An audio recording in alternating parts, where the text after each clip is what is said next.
Ano? Okay.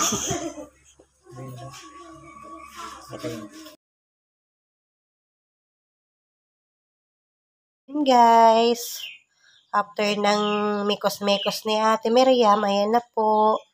Kagawa na tayo ng binutong. Ayan, isasalang na po natin yan sa malaking kaldero.